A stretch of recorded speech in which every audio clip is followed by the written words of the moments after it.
tuwa laku dolen serta goro bangsa dono wis padha lali ora padha rumangsa tuminda dosa iku bakal sesat siksa donya ora dadi ngopo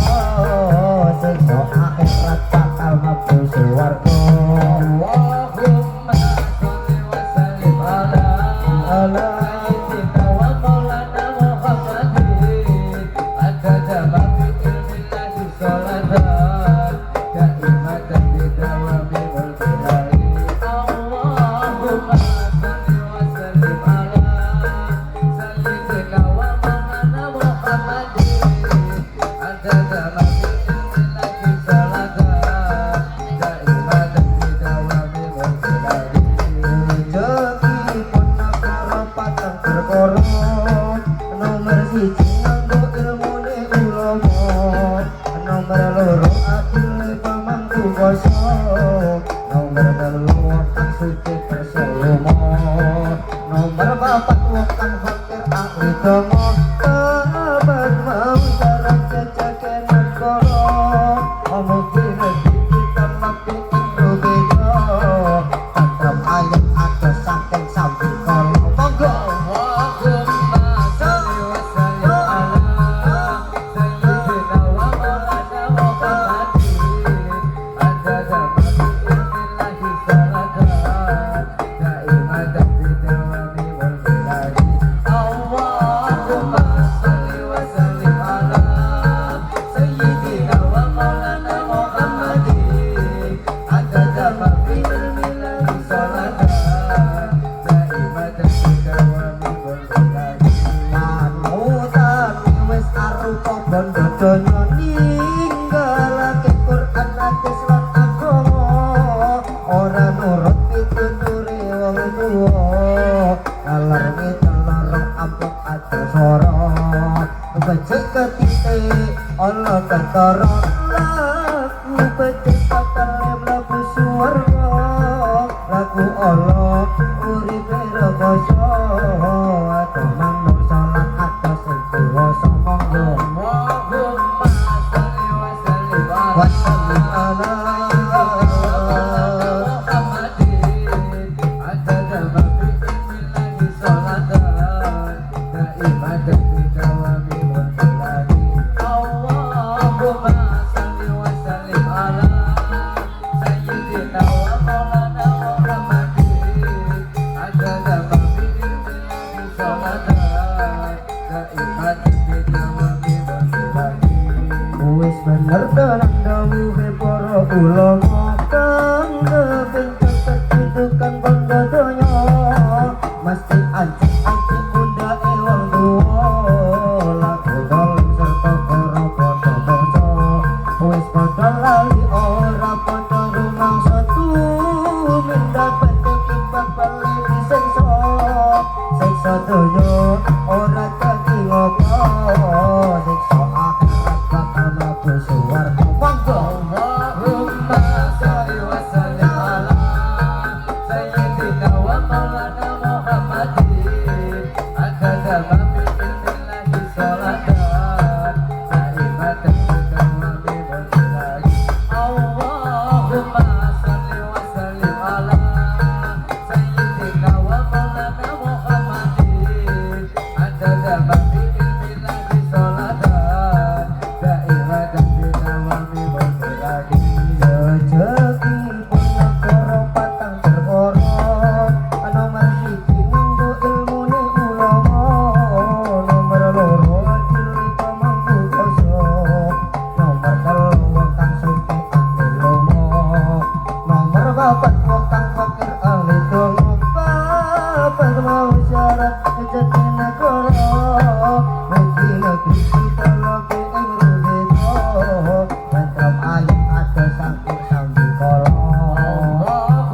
Bebalan uga ujian